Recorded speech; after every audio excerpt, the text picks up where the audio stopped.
Dave, great to have you on the show. Appreciate you being here. Thank you for having me.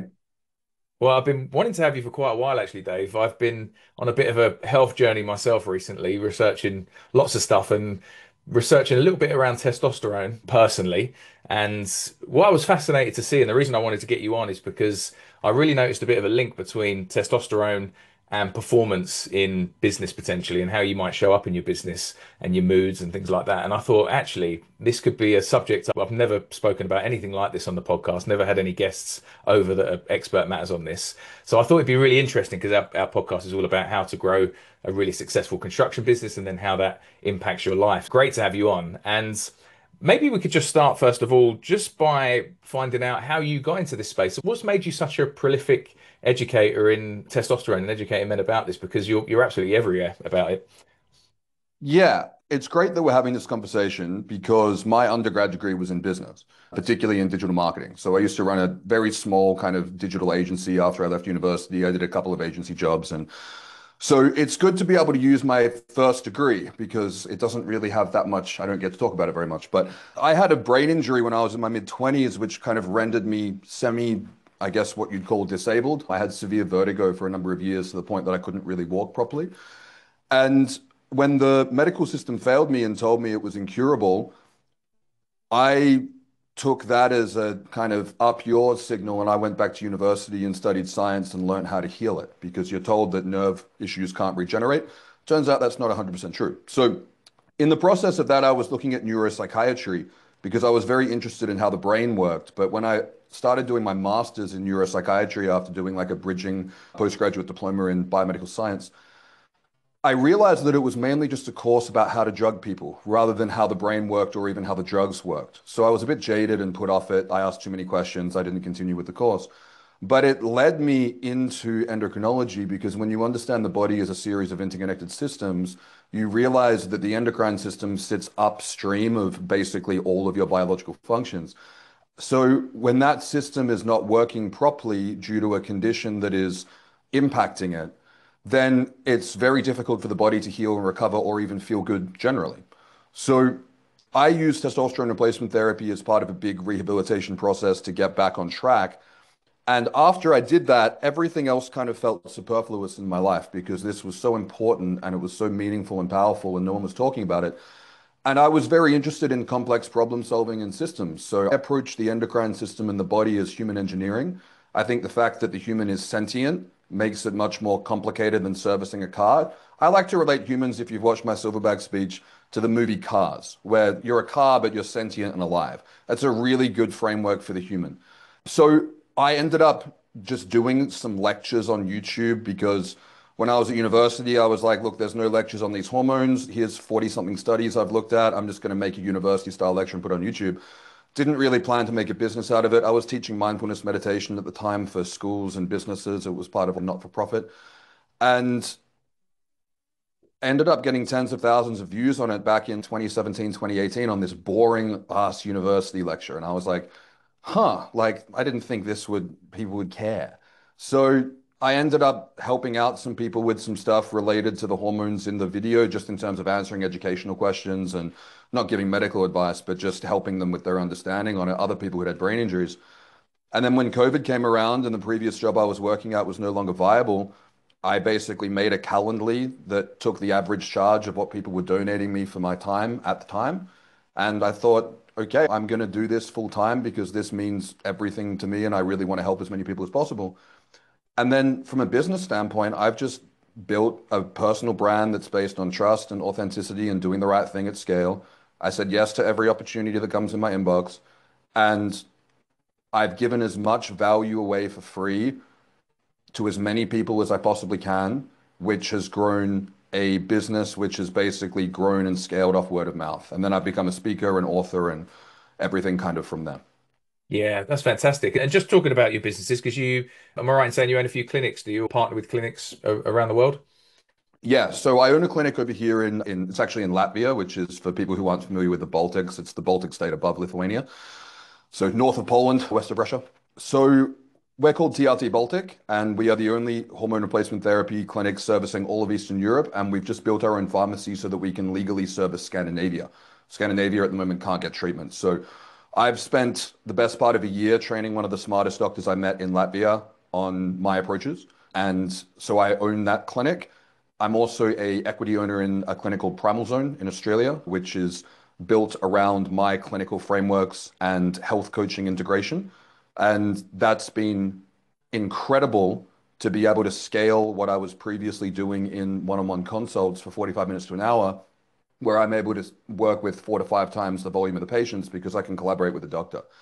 So that's been incredible in terms of seeing the clinical outcomes at scale, because it's all well and good if you make a YouTube video and you have a theory, but I was working with thousands of clients one-on-one for 5 or 6 years, but then with Primal Zone, that's kind of multiplied to multiple fold that. So to be able to see not only so many lives positively affected, but the clinical model working, that's also led me to authoring 3 books, and now I'm working on courses as well as YouTube masterclasses to be able to teach as much of what I can to other practitioners. And I also have a clinic that I partner with in the US called Victory Men's Health. I actually flew over to them for a podcast. I wasn't planning to partner with them, but after I walked away, I basically sat them down and said, you have to partner with me because I need to be a part of what you're doing. They have an incredible business model, amazing aesthetics for their clinics. It's a real you went to a TRT doctor, but it was like a luxury biohacking masculine barbershop. But everyone there is exceptional clinically at what they do. So I really like their model and what they're doing. So I also partner with them, and we've just released a signature supplement line through them as well. So my goal was to be able to have somewhere I could send people to all over the world to say, if you want to get your TRT fixed and you've watched my content, you can go and work with someone here. And I'm either directly involved or I have trained the people who are prescribing. Yeah, that's fantastic. And yeah, well done on your success there, Dave. What I find is really interesting, just from what you said there, is that it actually started with you really focusing on your personal brand. And that was a big aim of yours of, giving away free content, focusing on the brand. And then I guess these other opportunities arose from there. So maybe just focusing on that for a second before we really go into testosterone. What lessons do you think our listeners could take away from that? Now, we've got this podcast is for construction business owners. How important do you think a personal brand is in business generally and in that space? It's everything. I was very blessed when I was at university. I interned for a digital marketer named Paul Raimondo, who was a very good friend of mine at the time. And so I was able to apply what I learned at university, but then also see him in terms of he was very into at the time, like Facebook funnels and like retargeting was really taking off. This would have been back, yeah, 2012 kind of time.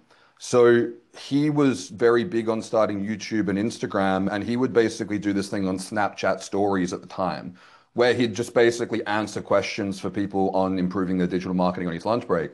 And after I finished university, I shared an office with him and kind of shadowed him, and he mentored me and helped me with a lot. But what he helped me with the most was understanding building brand. And particularly for a person, he was like, this was 10 or 15 years ago, but he basically predicted that YouTube and social media were going to be the primary source of media influence. So he was like, you need to build a personal brand. So I was a singer back then in a band, and that's a personal brand. So I was very familiar with it. So then when I started doing this work, because I had shadowed, that's what I had learnt in terms of marketing and then also having a degree in it, so understanding the theory, I just unconsciously or subconsciously built a personal brand in my spare time. So if I did a bunch of consults, let's say I did 3 hours of consults in a day, I'd spend the rest of the day in Facebook groups or forums just helping people, never promoting my service, never posting my booking link, just helping people and building brand equity. So I think in my space in particular, because a lot of people do the wrong thing, there's a lot of people who don't know what they're doing, there's a lot of unethical stuff. Building trust is really important. So that's been something that I've been very big on. Trust and transparency, people being able to genuinely see that the goal is to help people, not make money, and then finances come from that when you do the right thing at scale and you're good at it. But the other thing in terms of personal brand is that it's everything in terms of it's like your 2025 version of your resume that you can invest in. So investing in your personal brand is not an expense, it's an investment as long as you plan to carry that brand through your career. So I look at it from multiple angles in terms of I get indirect ROI from building a personal brand, from speaking at higher profile events and going on higher profile podcasts and things like this. But without a personal brand, even if people are relevant now, you will fade into irrelevancy if you don't build a personal brand, because other people in your niche will build a brand bigger than yours and they'll get the attention. So I also think Mm. it's important. It's kind of like one of those things where you have to be in it now because otherwise you'll fade into irrelevance. Yeah, completely agree. I think it's becoming even more relevant now with AI. People, I think, are not going to realize what's real, what's not, but more importantly than ever, we've got to stand out as someone different and build that personal brand because people are just going to resonate with that more than all the AI nonsense that's all the AI slop, as they call it out there. Yeah, 100% agree with you there. Let's move over and start talking about testosterone then. Maybe first of all, just a background, what is actually testosterone doing in our body, in our brain? How important is testosterone for us? So all humans have all sex hormones. So men have female sex hormones and females have men's sex hormones. We just have them in different ratios. Testosterone, progesterone, estrogen, we think of these as the three primary sex hormones, progesterone and estrogen for women and testosterone for men. Women need a little bit of testosterone, men need progesterone and estrogen, just in different amounts, and they do different things primarily in the biology. So you can think of one as like a Mac OS and one as like Windows OS, for example. Similar components, but set up kind of differently. So when it comes to testosterone in men, this is your primary sex hormone. And it's not just related to sexual function. Without sounding too esoteric, it's basically your life force. And it's your life force via multiple psychological in terms of how you feel and how you think and how you subjectively experience being alive, but also biological in terms of basically not breaking down and dying, but also being able to perform. So when we look at all the systems that testosterone interacts with, it makes a lot of sense why it leads to a therapeutic outcome for someone who's not doing well in various ways, shapes, or forms, because it kind of upgrades a lot of processes that break down in disease states or it's protective. So the way that we often look at testosterone from a objective standpoint in terms of improving health is that in the right doses in healthy men, delivered in the right way, and there's nuance to that. That's the science of it. Testosterone is protective against the four primary diseases of aging, which is cancer, dementia or cognitive decline. There's diabetes and heart disease. Now, all four of these things will be that those umbrella things will be the thing that kill you unless something tragic happens. When we look at aging, it's basically these systems wearing out and breaking down over time. And part of what facilitates that, other than chronological time and wear and tear, is the decline of hormones that we get as we get older. Because we're very familiar with menopause in women, the ovaries kind of cark it at a certain point and stop producing all these sex hormones. And their risk of those four diseases of aging immediately goes through the roof. And that's very well known. And they also feel terrible. And that's also very well known. Men have a similar thing. It's just it doesn't drop off a cliff as such. It's more a very linear decline over adulthood. So it reaches this critical point at some time, but when it's death by a thousand cuts, it's difficult to pull that trigger. But what we see as these levels get lower, or if younger men are having lower levels, which is becoming more of a problem now, is that they are a lot less biologically and psychologically resilient to stress. And that shows up both day to day, but also where you end up in terms of your career, your family life, your hobbies, your general lived experience, but also the circumstances that come from that as well. Because stress resiliency, as you'd know from business, is extremely important for everything, not just business, but biological systems as well. Yeah, 100%. Yeah. You mentioned they're just sometimes younger men can have a bit of a problem with low testosterone as well. And this seems to be something that's a bit more frequent now than ever before. But why do you think we're seeing that today, that this decline in testosterone and also seeing it showing up in younger men? Yeah, it's a very good question. And it's something that when I first started my career, my big goal was to advocate for the awareness of TRT because back then it wasn't really a thing. Now it's become a thing, which is fantastic. But now it's about advocating for doing it right. And doing it right in younger men when it comes to hormone replacement therapy is very different than in age-related hormone decline because the root cause is different and the human is a different human. And most of the traditional approaches to hormone replacement therapy are for andropause, which is this age-related hormone decline. So when you're treating a man for an older aged male for hypogonadism, meaning low testosterone, you're basically taking him back to where he was before. So his biology has been here before. He's going back to how he felt when he was 20, 21. that's an easier adjustment for the body because all those systems have already been in place. The body has acclimatized to this before. If you've never drank caffeine in your entire life and you have a cup of coffee at 30 versus if you drank caffeine for most of your life and then took a break from it, it's going to have a different response and it's going to have a different adaptation period. So when it comes to these younger men, not only is it a different way that they have to be treated because you have to take into consideration that they're basically going through a second puberty because they've never had high levels in the first place. There's also going to be a psychological adaptation as well, maladaptive behavioral coping mechanisms. But the cause of this is often dismissed as, oh, it's because you're overweight or you're not exercising enough or you're not getting enough sunlight.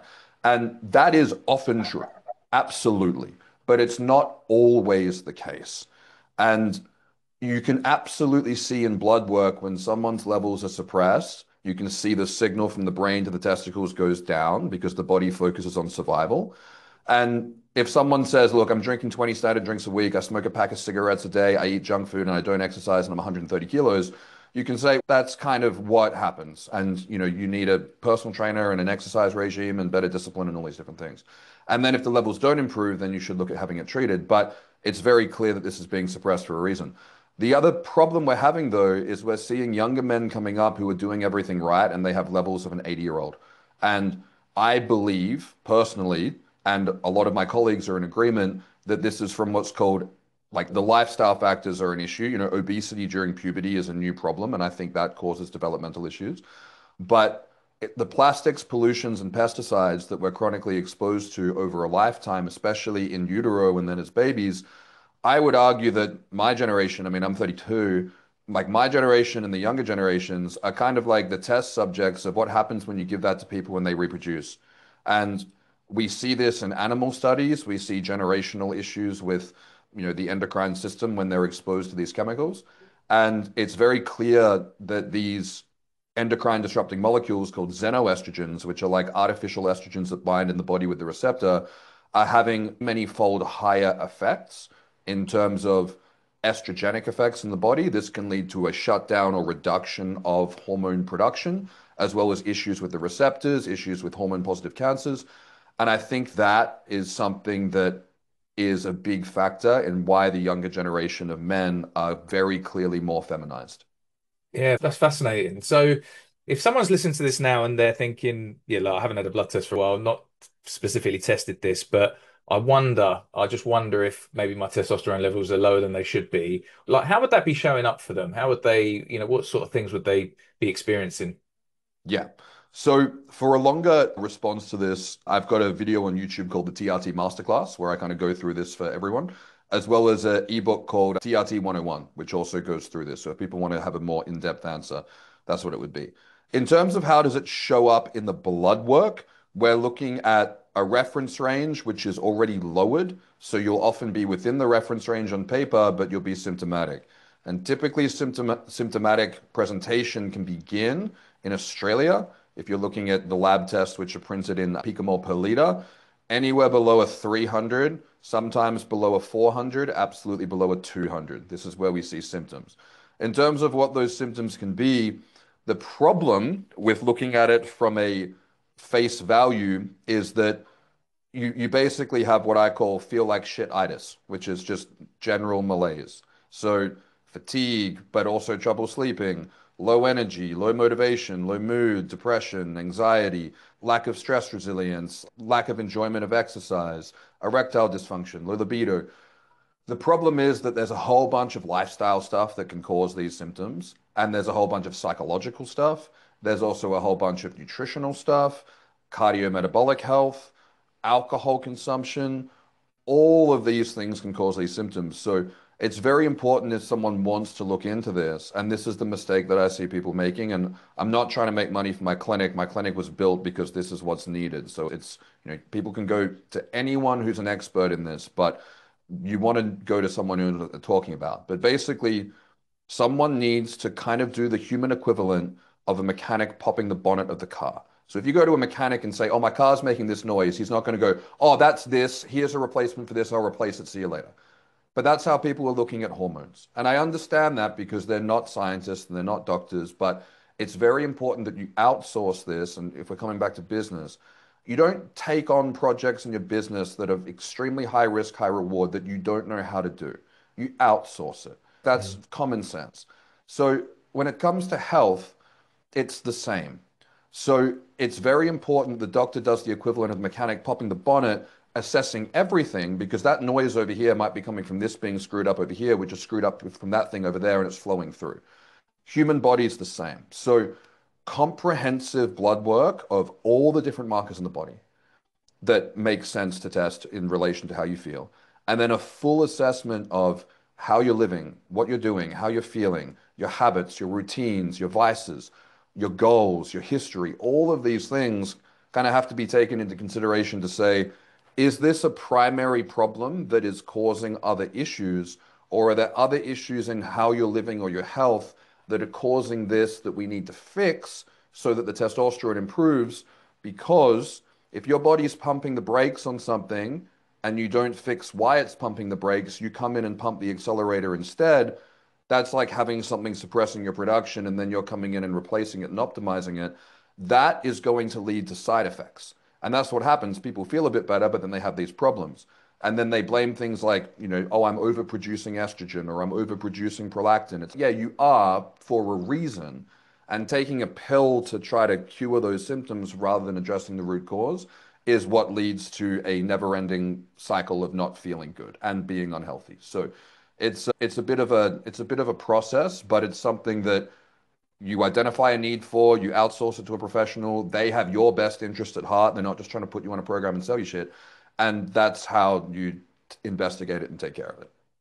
Yeah, it's fascinating because just diving into some of those symptoms you mentioned there, if I was a business owner and I've been through really tough times in my business, writing my book about a period where we actually grew a business to, really quite large and then went bust. It was like one of the worst experiences I've ever faced in my life. And some of the symptoms you were talking about there, not sleeping, putting on weight, maybe, not feeling motivated, all the different things that you said, I think actually I was feeling that back then. Was that low testosterone, or is that actually just a symptom of life and business? So I guess it's quite difficult, isn't it, for business owners if they're having all these symptoms, they've got to actually identify what is causing it. Is it business? Is it lifestyle? Or is it low testosterone? So I guess the blood tests are what's crucial there to try and actually get to the bottom of what's going on. Yeah, if we're going to use a business analogy, it would be like, let's say you opened a restaurant and your waiters suck, your chefs suck, your marketing sucks, everything about what you're doing sucks. And then your business is going terribly and you go, oh, the restaurant industry is just screwed. No, it's you. But the industry also could be messed up, and that's where you'd probably have someone come in and audit things to say, no, look, the industry doesn't work. You suck at what you're doing, but the industry doesn't work. Or, no, there's actually nothing wrong with the industry. These other businesses are doing great. You're just inefficient and ineffective in what you're doing with your business.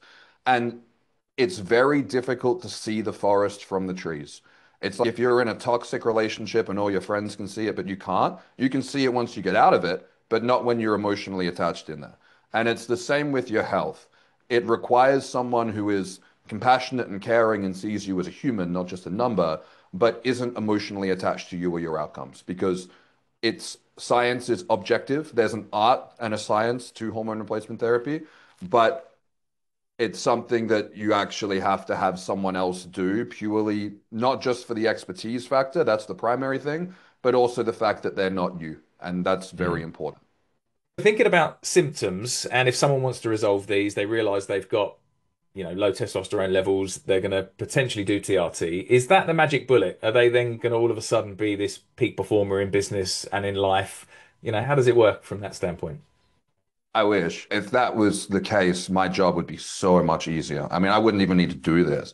The coaching side wouldn't be needed. So, yeah, I wish that happened. And I think everyone, including myself, at some point is guilty of having that rhetoric because it's appealing. It sounds nice.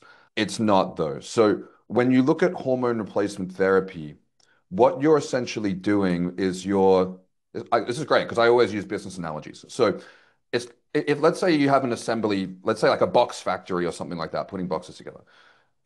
Everyone would know in business that your output is going to be bottlenecked at your weakest link. So if you have a weak link in the bottle factory, and let's say it's an employee on the construction line, your options are to either fire them and do that job yourself. In this instance, you can't hire someone else, you have to do it yourself. Or you train them up so that they stop being a bottleneck and then everyone else has improved output as a result. This is kind of like how hormone replacement therapy works.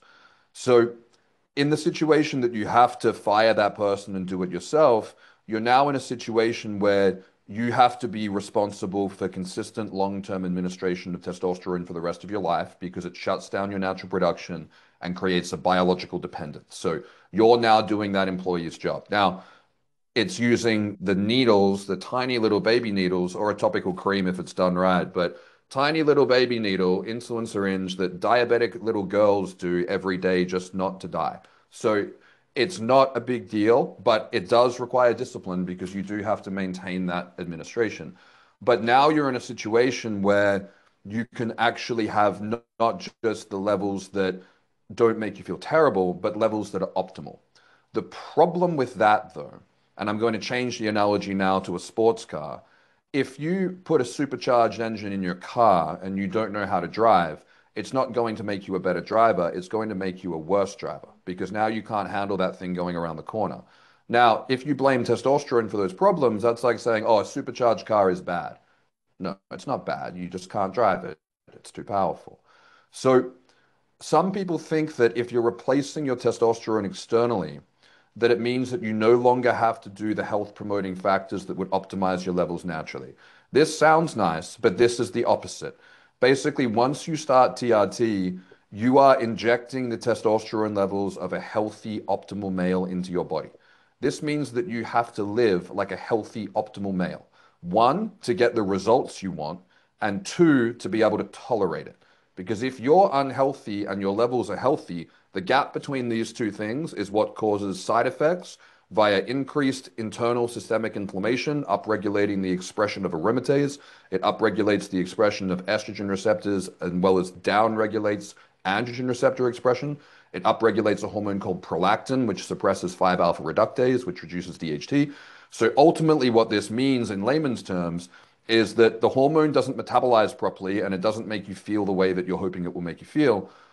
So when you look at how testosterone differs neurochemically from things like amphetamine or cocaine or other stimulants, it's not an agonist or releasing agent for dopamine. It modulates the receptors and the production and the transmission. So what this means is it's not going to make you euphoric by staring at a wall and doing nothing, but it is going to allow the things that should feel good to feel good. And it also creates a secondary buffer against stress via opposition of a hormone called cortisol, as well as upregulation of the GABA A receptor, which is the receptor that things like Valium and alcohol work on, to create more of a resilient to stress mindset where your brain goes less into the monkey mind and you're maybe a bit more predisposed to being stoic in some ways. But it's very important that people understand that it's not just going to turn you into a alpha, disciplined, stoic, masculine man by default. It's simply going to allow the habits that would form those values and attitudes to solidify if you actually do the work. So basically, it builds the foundation of the house, but you have to build the house on top of that. And the benefit of TRT is that if you tried to build the house before, it would crumble down because the foundation was weak. But replacing the foundation doesn't mean you don't have to rebuild that house. It just means it's going to work this time. So that sometimes people are sold a bit of a lie because it's very marketable to sell someone masculinity in a shot. But it's very much a matter of you have to meet the medicine halfway. And that's what gets you the result that people are ultimately hoping to achieve. So when I coach them, it's about, cool, your expectations are great, but they're going to require work. And the work will be amplified by the testosterone, but zero multiplied by any number is still zero. And that's the truth of it. Hey, can I just ask a quick favour? We're constantly trying to bring on the best guests on this podcast so we can deliver as much value as possible. But the only way we can do that is if we get more subscribers, more likes, more comments and more reviews. So subscribe to this channel and click notifications so you know every time we've got a new video coming up. Give us a review if you're getting any value from it and give us a thumbs up. We'd really appreciate that. Yeah, that's interesting. I like that it will amplify, the work you're putting in. So If someone's not dialed in, let's imagine, they know they've got some work to do with nutrition, drinking, maybe drugs, whatever it potentially is.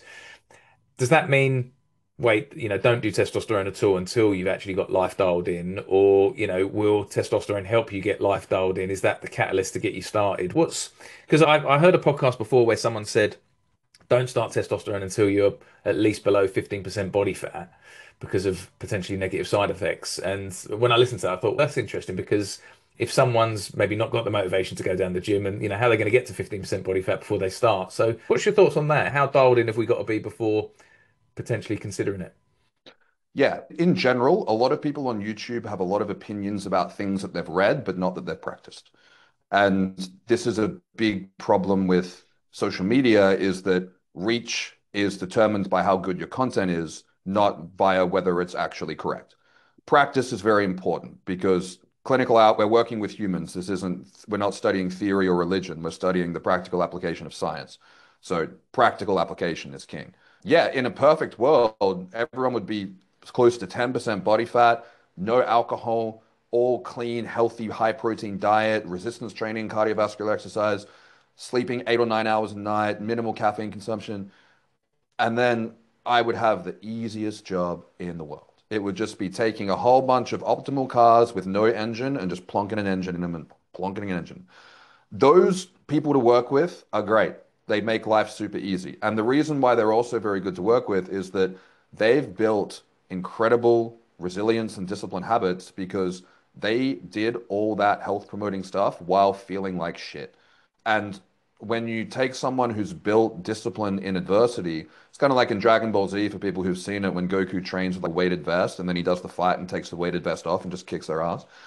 It's like that. So those people are wonderful to work with because the main side effect they get is they start a business. Like I often joke that starting a business is the main side effect of TRT because people have better stress resilience. So if the discipline's already there, great. The real part of it though is that most humans who have had low testosterone for a long time won't be healthy. And that's the reality of it because people are sentient beings who make decisions based on either impulses or willpower, depending on where they're at. And people tend to do things in the short term to make them feel better that in the long term make them feel worse, like drugs and alcohol and junk food. So people often self-medicate these symptoms with maladaptive coping mechanisms. And that's okay because they're a human. But they also have to recognize that they have to put the work into going from A to B. But you don't instantly become a disciplined monk mode person overnight sustainably. So there's a process there. So when it comes to the answering the question, it depends on the individual. And this is where everything has to be done on an individualized basis and this is why conversations take time because it depends on what someone wants to do.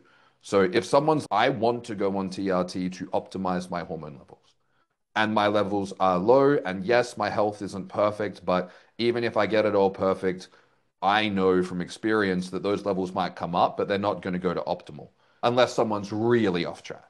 So if someone wants to do it, and I guess this is where maybe I have a controversial opinion, but I don't care. There are so many surgeries, or I mean, you can take people with microdose Ozempic now when they're not even obese just to lose fat. So if there's options for that are elective surgeries, for example, let's say like breast enlargement or those butt implants people get or whatever, like a lot of that stuff they're putting in there is toxic and they're doing it just because they want to feel and look good. I think that people should be able to optimize their bioidentical hormones if it will actually lead to a better quality of life, as long as they're making informed consent and they understand the dependency, they understand everything that comes with it. Because I don't think there is another intervention that you can do that has anywhere near the level of safety, side benefits, and ROI, but it does have that degree of responsibility. So, in terms of coming back to that point, the question is if someone doesn't want to do it, and let's say they're like, I just want to feel better, I'll do TRT if I need to, but my preferred outcome would to be to not need it but have the benefits from it. That I think that should be at the heart of every practitioner who's approaching a patient. That should be the assumption unless stated otherwise. in those situations, it would be about making an assessment to say, firstly, is the signal luteinizing hormone suppressed?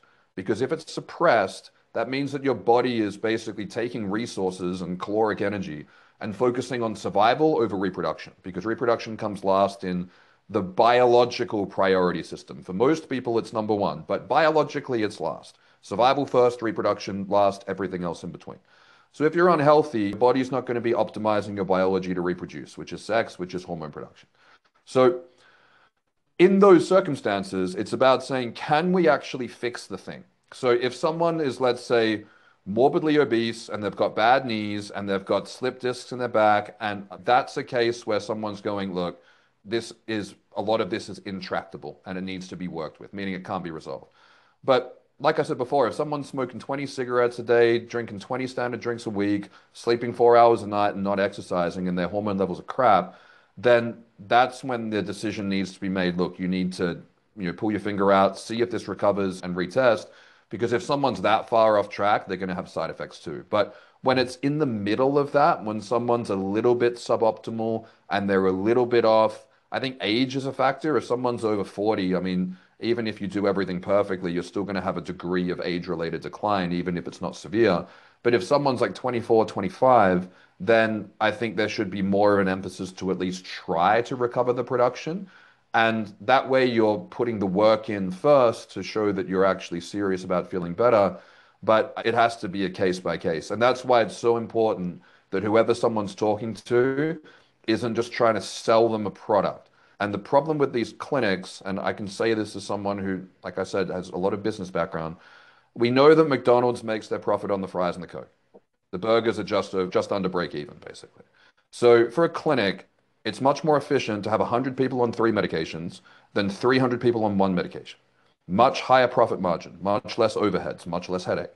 So clinics, a lot of the time, if they're not ethically minded and actually want to help people, they'll just basically give everyone who has a qualifying level of testosterone the burger, fries, and the Coke, which is typically the testosterone, the HCG, and the estrogen blocker.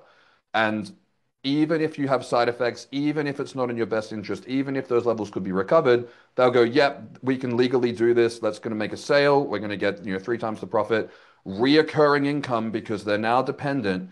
And that is unfortunately a lot of the treatment that people get. So if you're in a situation like that, you need to sit down with someone who can actually go through your stuff and advocate for your best interest.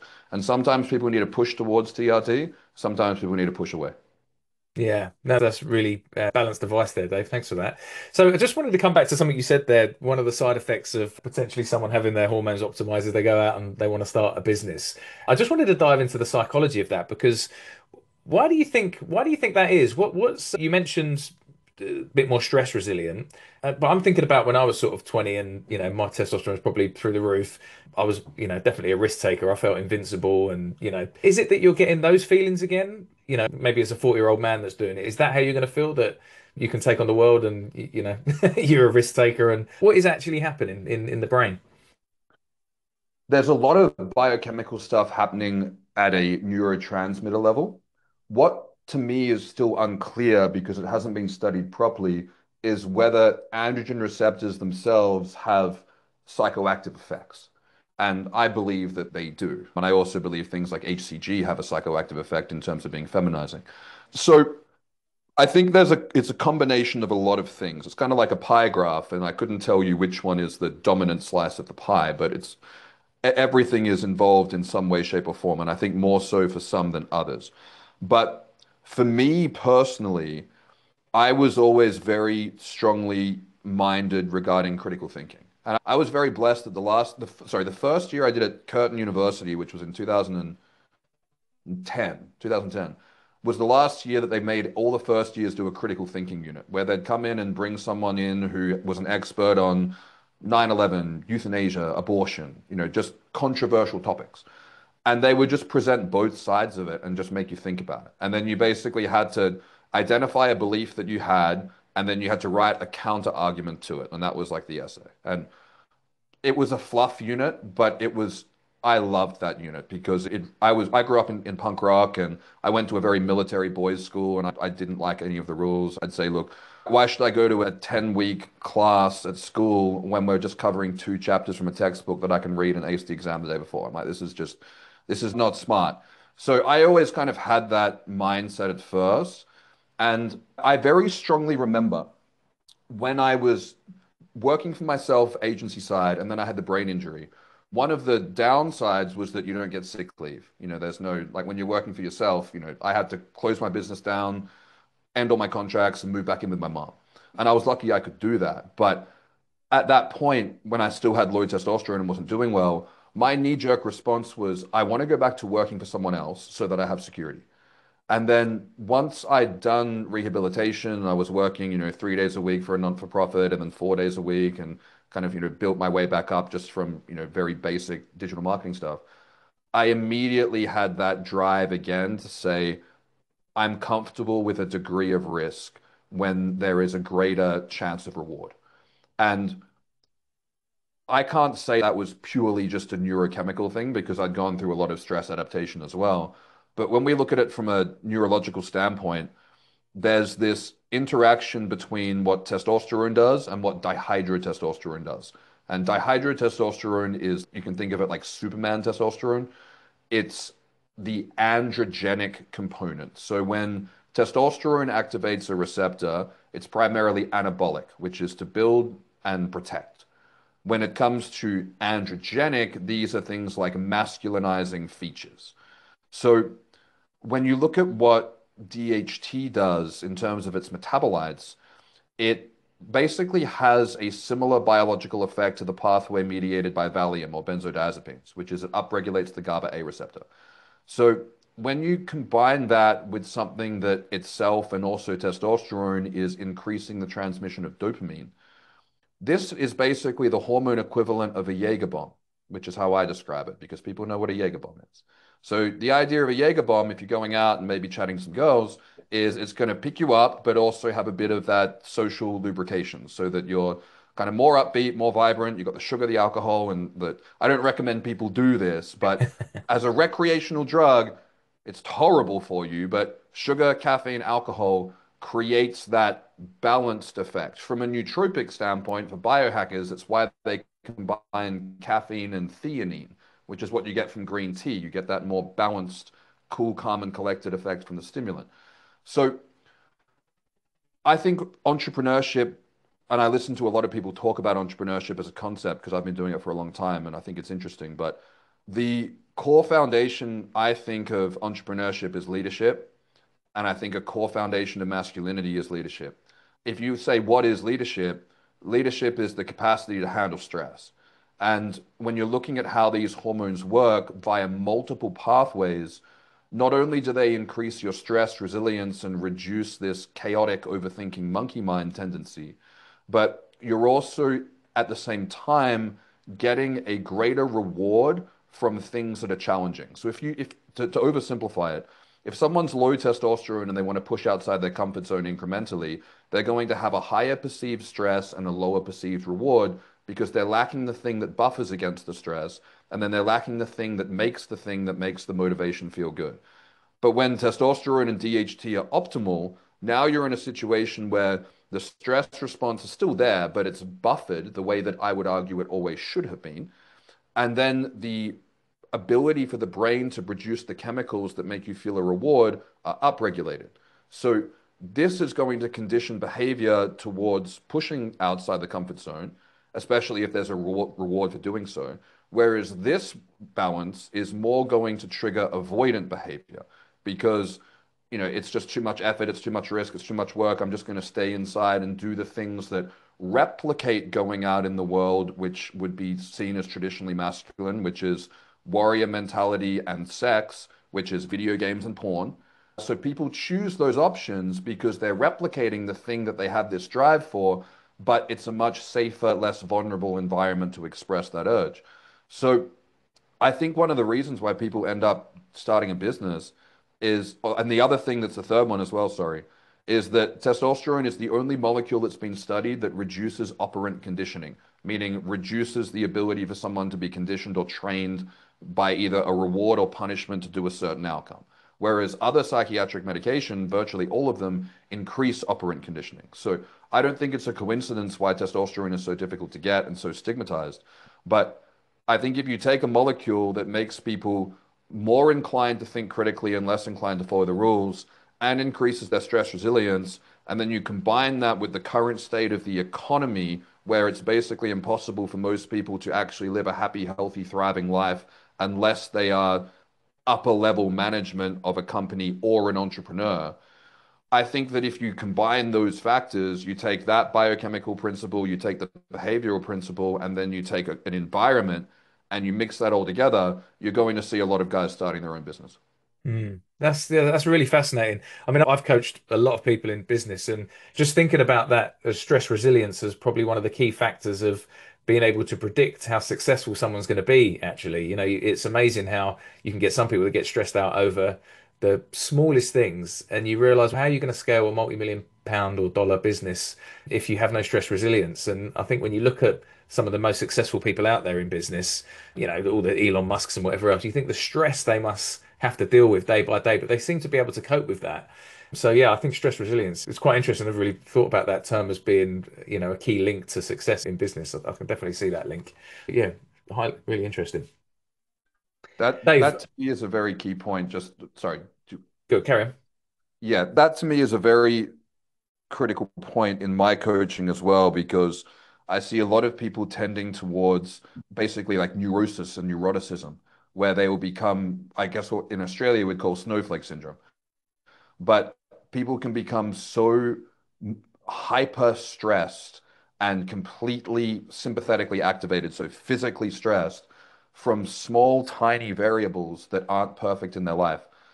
And what I try to condition them away from is saying, if you can't handle this, you're not going to be able to handle what the future holds because this is nothing. And I have found that the most anxious and stressed people have objectively the least stuff to be anxious and stressed about. And it can be very challenging for them to overcome that and see that they're getting in the way of a huge trajectory opportunity in their life, which is why I often encourage people to practice martial arts. And if I look at all the things I've done for my mental health and resilience in my business, going into, Vilnius and doing a Muay Thai session, once a week, not even sparring, just on the pads, just to simulate violence and stress and being in control of being on the on the offensive and doing it in an intense way. I mean, if people are getting stressed out by little things, go and have someone simulate, fighting you and being on the receiving end of violence in a safe way. And then you'll come home and all of those other things that were stressing you out just seem like nothing in comparison to that. So I think if you push outside your comfort zone in other things and you do it strategically with the saying of, I'm going to do this so that I am the person who is conditioned by this and my life is going to be better as a result, that makes such a huge difference. So I think stress resiliency can be trained. And I think people who struggle with anxiety aren't actually any more anxious than people who don't struggle with anxiety. I think a lot of people have similar levels of anxiety. It's just how well some people handle and manage it. And talking about stress being trained, I know you mentioned you did mindfulness, didn't you, early on in your career? And I've heard you speak about that before on podcasts. So, how important do you think that is as a business owner to potentially, just take some time out and learn how to control your brain a little bit? I think it's something that is extremely high ROI. It's just that the consequences of not doing it often get overlooked because you only know what you know. It's kind of like if you drank a beer every night and then never stopped drinking a beer every night till you died, you wouldn't have known how much better you'd felt if you never drank the beer. So I think the benefits of mindfulness are often overlooked because people don't do it for long enough to actually see what kind of benefit it would have. The organization that I used to work at was based on secular mindfulness training, so non-religious, non-spiritual, and it was based on interventional trials where they would scan the brain and they would see the physical changes in the different parts of the brain to actually prove that 8 weeks of mindfulness daily in children actually increased the size of the prefrontal cortex and reduced the size of the amygdala. So the prefrontal cortex is responsible for executive control, focus, impulse control, a lot of the things that are based on high level human functions. Whereas the amygdala is like the alarm bell for stress that activates the limbic system, which is emotional, as well as sending a signal to your adrenals to push out cortisol and adrenaline. So in 8 weeks of consistent daily training, the alarm bell got smaller and the focus part got bigger. Like you could see it in an image. So this stuff is not woo-woo spiritual mumbo jumbo crap. It can be, but the practice of mindfulness itself is an evidence-based free form of brain training that literally involves you sitting down and doing nothing. But the barrier to entry is that it's boring. And that's the point, is that it's meant to be uncomfortably understimulating so that you can retrain your attention span. Because the average human has a lower attention span than a goldfish. That's now true. And that was from the advent of the smartphone. So I think a lot of people aren't realizing how much they struggle to focus because their brain is used to being hyper bombarded with stimuli that's designed to capture your attention. So, mindfulness is simply a practice of essentially going to the gym for your brain to learn the skill of attention and focus so that you can choose what you want to focus on, which means that you can exert willpower, which is very important because reacting emotionally doesn't help anything, especially business. Making shitty businesses, most decisions I see people make that are hugely detrimental in their lives in any way, emotional decisions that they haven't thought through. It was just a reaction. And learning to separate from your emotions, learning to separate how you feel from what you do is ultimately the skill that you need to have in order to do what you need to do, not what you want to do, which is what allows you to prolong gratification and reach long-term goals, which is inevitably important if you want to build anything in life that's worth having. So the idea of mindfulness that sometimes people get discouraged by is that you sit down and you find something through an app like Headspace to hold your attention in the present moment, and then you get distracted and you go, "Oh, I suck at meditation." If you've never ridden a bike and you fall off, of course you suck at riding a bike. You don't have a skill that you've never practiced. So you're supposed to suck at it. But if you've never done cardio and you get on a cardio machine, you get out of breath in 2 minutes, that means you need the cardio. It doesn't mean that it's not for you. So if you're stretching and you're really tight, you're not going to go, "Oh, stretching's not for me." You go, "Oh, I really need to stretch." Mindfulness is the same. So if you can't focus, it means you need to work on it. So the analogy I use is if you go to the gym and you're doing bicep curls, if you pick up the weight to the top of the range of the motion, you're not a failure by putting it down. That's the point. Because putting it down gives you the opportunity to pick it back up again and do the contraction. That's the exercise. Unless people want to be argumentative and talk about static holds. You don't go into the gym and just hold the weight at the top for 20 minutes and then leave. That's not more successful than doing the reps. So the point of meditation is to get distracted, realize you've been distracted, and then come back to the present moment. That's the exercise. Over time, you get better at holding the present moment for longer and coming back quicker. But originally, the skill that you're learning, this is, you've got to walk before you run. It's basically the repetitions of how many times can you come back to the present moment over that period. And then you can apply that skill in day-to-day life. So meditation's like going to the gym. Mindfulness is like carrying all the shopping bags inside. So in one trip. So if we're looking at the benefits of mindfulness, it's sitting down at your computer for your business. Oh, sorry, your alarm goes off in the morning and you want to hit snooze, but you get up anyway because you want to keep your word to yourself and you want to do the things that that will involve. You know that if you hit snooze, you're going to feel behind the 8 ball all day, and you can say the discomfort of getting up now is less than the discomfort of putting it off. But that requires mindfulness to be able to hijack that thought response and not just react. Same with your business. If I sit down, I've got a whole bunch of tasks today that I enjoy and a whole bunch of tasks that I don't. So the way that I apply it is I do all the ones I don't want to do first rather than put them off to the end of the day and then I put them off to tomorrow and blah, blah, blah, blah. And it's also about having positive interactions with someone. If you don't want to take out your shitty day on your wife or your kids because that's not what emotionally mature adults do and it's not acceptable.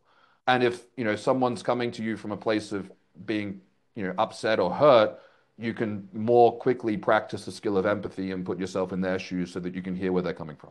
There are so many higher quality interactions that you can have in life. And one of the big takeaways for me is that every time I sit down and have coffee with my wife or go for a walk with my wife and my dog outside, or, we sit down and have dinner, I make sure to take like a mental snapshot of those moments because those are all the moments that people miss out on when they look back at the highlight reel of their life. They didn't take the time to sniff the flowers and be grateful for the little things. They're just looking forward to the next shiny thing.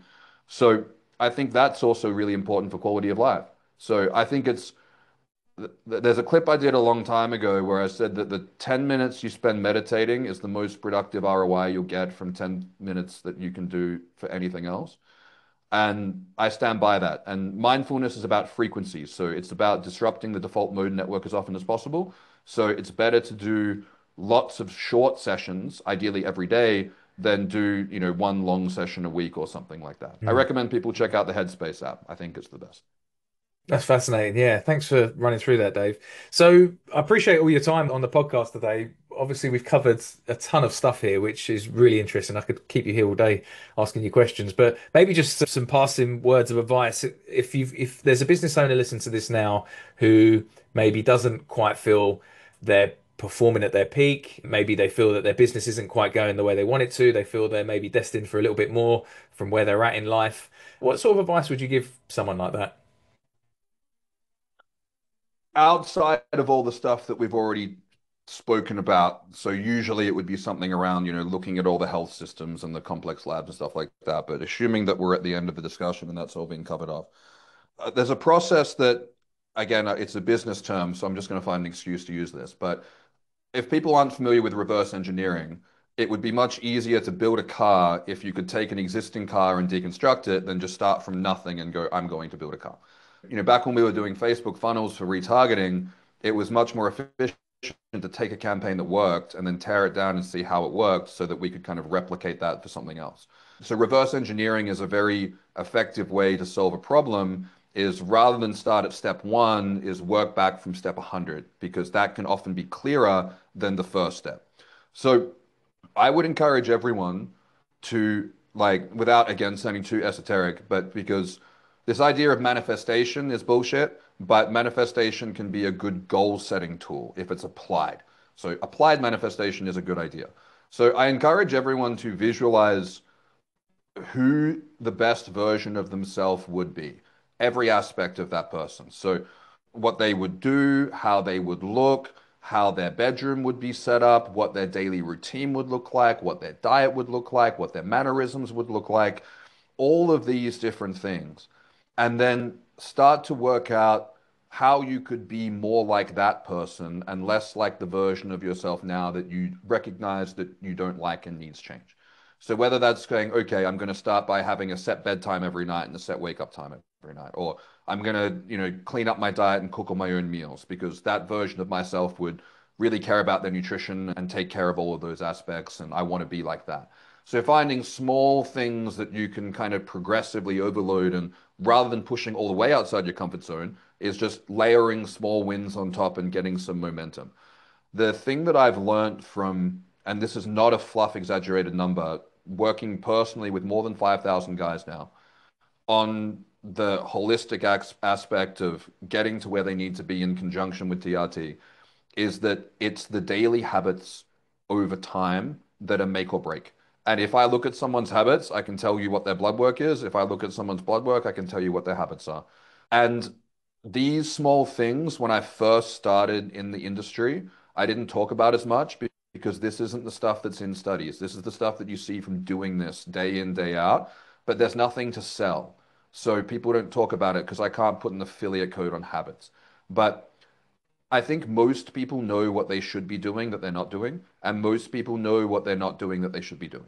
And if you fix that equation, you don't have to hire anyone. You can just start by doing that. You don't have to understand exactly how X is connected to Y, but if you understand that you don't like Y and X is wrong, then you can just fix that and see if that resolves. And then you can investigate comprehensively if you feel like everything's in alignment, because maybe someone needs to come along and go, hey, 5 or 6 standard drinks a week is not acceptable if you want to feel good. And you can go, oh, okay, I didn't realize that was a big deal. I thought that number was okay.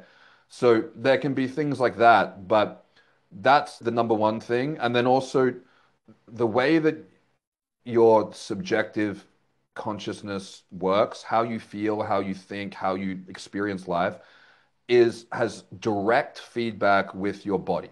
So if your back and muscles are tight, you're not going to mentally feel good. That will downregulate all the motivation and pleasure pathways in the brain. It will upregulate inflammatory pathways, and you will subjectively experience that. So the stuff to focus on is walk your 10,000 steps every day. Like you have to move, you have to do some form of cardio training, some form of resistance training, eat food that you cook yourself. If you don't have time to cook, get a meal prep service. Find a local one that's good. Get your meals delivered. Hire a chef, or if you have time, cook. It has to be one of those three. So, nutrition's really important. If people want a nutrition framework, to check out my friend Mike Dolce. He's correct about everything when it comes to nutrition. And understand that if you don't look after yourself, you won't feel good. And just because a fictional character gets away with it in a movie, it doesn't mean it's real. If you want to feel like Bruce Wayne or if you want to feel like Harvey Specter, don't live like the characters they play. Live like the actors who played the role. And then you'll see there's a big difference there. So you have to look after yourself very well. And if you want to be an entrepreneur and you want to be fit and healthy, that takes a shit ton of dedication because entrepreneurship is stressful. Being able to handle the stress is difficult, and being able to not succumb to vices and short-term problems to ultimately optimize yourself and your output in every aspect, it's a lot of work. So make sure that things that you're doing are correct.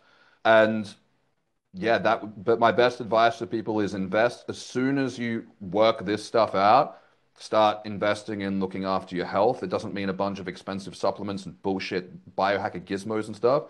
Just means sleep well. If you want to spend money on stuff, upgrade your sleeping environment, get an air conditioner. Like that's a good use of money for sleeping in Australia. Sleep, hydration, no alcohol, good nutrition, and exercise. Those things consistently scaled over time is the main thing that gives an ROI.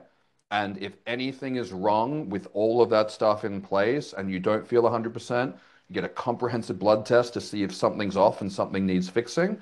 But that comprehensive blood work will look crappy if those habits are out of alignment. So fix the habits, see if that makes you feel better, get comprehensive blood work done. And then from a mental standpoint, the biggest thing that comes to success that I've seen is keep your word to yourself. It's very easy to keep your word to other people, but if you don't keep your word to yourself and you don't trust your own thoughts and you, then you're not going to have any self-esteem and confidence, and then that's going to translate through into everything. So if you say you're going to cook your own food, don't go back on that. Don't go back on your word to yourself. If you say you're going to get up at 6 a.m., get up. If you're not going to get up at 6 a.m., don't say that you will and hit snooze. I think that keeping your word to yourself is incredibly important for pride, and pride is very important for healthy pride, for self-confidence, and self-confidence is extremely important for having healthy relationships and healthy success in everything that you do. So all of those factors go together, but ultimately, I think if you want to be successful in business, you have to have a good, healthy foundation for your body. Otherwise, it's not going to work long term. I think that's absolutely awesome advice there, Dave. I really appreciate that and a really nice way to just end that podcast. So, Dave, if anyone wants to learn a little bit more about you, maybe wants to look into TRT and be a bit more educated about that subject, where would they go? Yeah, so if you just search Dave Lee TRT on YouTube, I've got hundreds of videos across a whole bunch of different channels. I've just started doing my own YouTube channel, but I've been on a lot of podcasts all over. I would really recommend if people want to learn about this stuff, checking out my TRT speech from the Silverback Summit last year, which was the keynote. That's on my YouTube channel. I've got three very affordable ebooks where I've put all my intellectual property in. So TRT 101 is an instruction manual, TRT 102 is a myth and troubleshooting guide, and sorry, TRT 102 is philosophy, and then beyond TRT is the troubleshooting guide. I have them very beautifully formatted and very easy for people to understand, and I basically give away hundreds of dollars worth of information for 30 Australian dollars because I want people to have it. I also have an Instagram. I'm Dave Lee, which is where I post a lot of content. But most of my content now is posted in my school group, which is $19 a month. And it gives people what I think is the best value possible for a group, which is I do two Q&As a week, but you can submit your questions in advance, and then I record a long video response to each question I get asked. So that's how I can provide the most value for people possible who don't need to do a consult with me. And then if anyone wants to work with me 101 privately, I do have a little bit of a wait list. but there are consultations available on my site where we can unpack and go through everything and work out what you need. And then if anything needs to be prescribed in Europe, or I've also got a partner in the UK who can also facilitate prescriptions and management, the US or Australia, then we can also facilitate your treatment through that. So I have consulting, I have ebooks, and I have the TRT Academy, but I try to put as much high value content on YouTube as possible. So TRT Masterclass is a good place to start. That's awesome. Dave, thanks again for all your time today. I really appreciate it. That's going to be certainly a useful episode for all our listeners. So thanks again. Absolutely. Thank you for having me, and thank you for all the preparation you put in. I was very impressed with the notes you sent over.